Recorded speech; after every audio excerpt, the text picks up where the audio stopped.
विपक्षी दल के तो बिल्कुल प्रधानमंत्री उम्मीदवार नीतीश कुमार बनेंगे और रजनीश रमजान के महीने में दिल मिले थे और मुहर्रम के महीने में अब एक बार फिर से महागठबंधन की सरकार बनने जा रही है।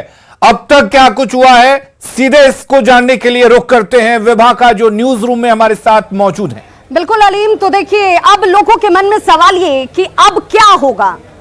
सत्ता में परिवर्तन हो चुका है, नीतीश कुमार ने बीजेपी के साथ अपनी साझेदारी तोड़ दी है, नाराजगी जाहिर कर दी है। उनका सीधे तौर पर बयान और इस बयान में विधायकों के सामने साक्ष्य रख दिए गए। लेकिन अब क्या होगा, नई सरकार, अब इस सरकार में आरजेडी कांग्रेस लेफ्ट सरकार में शामिल होगी।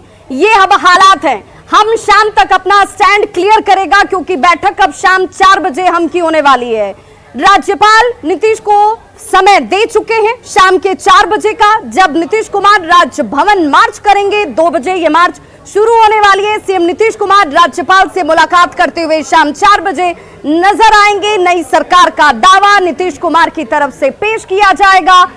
आरजेडी कांग्रेस लेफ्ट सरकार में शामिल होगी। हम अपनी स्थिति को क्लियर करने के लिए उसके पास वक्त है, शाम तक वो अपना स्टैंड क्लियर करेगा। लेकिन एक अरण्य मार्ग से लेकर राजभवन तक की 100 कदमी की दूरी अब नीतीश कुमार की तरफ से कुछ वक्त के बाद तय कर दी जाएगी और एक नए गठबंधन के साथ महागठबंधन की सरकार बिहार में आपको नजर आएगी। हमारे सहयोगी अमित हमारे साथ जुड़े हुए हैं सीधे।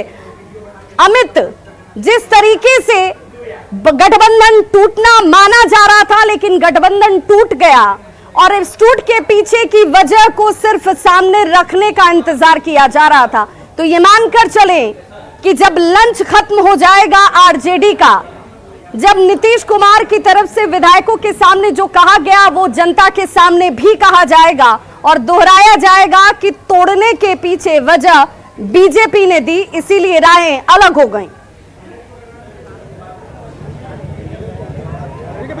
ठीक है, बिल्कुल।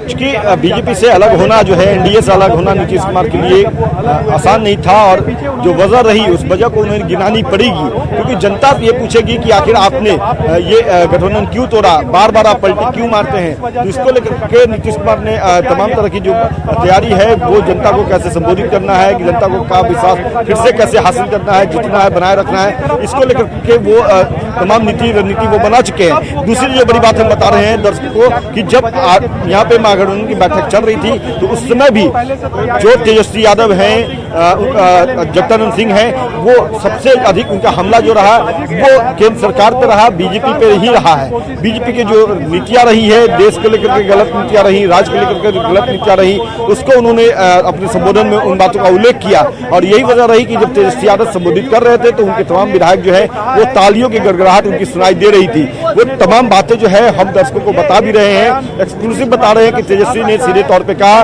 कि पढ़ाई, सिंचाई, महंगाई, बेरोजगारी, ये तमाम जो मुद्दे हैं, जिन मुद्दों को लेकर के 2020 में हम लड़ाई लड़ने गए थे विधानसभा के चुनाव के दौरान, वो मुद्दे आज भी यथावत हैं और उसे हम भूलेंगे नहीं। जब हम सरकार में भी आएंगे तो उन मुद्दों को लेकर के हम काम करेंगे।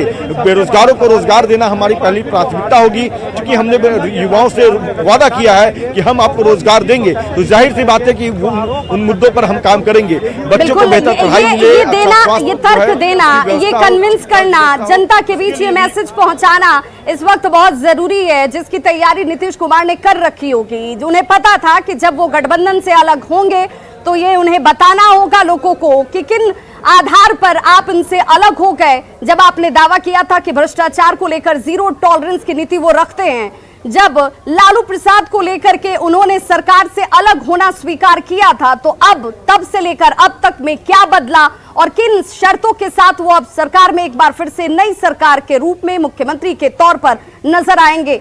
आनंद, क्या जेडीयू की तरफ से जब बैठक अंदर चलती रही, क्या बैठक खत्म हो चुकी है? औपचारिक तरीके से क्या जानकारी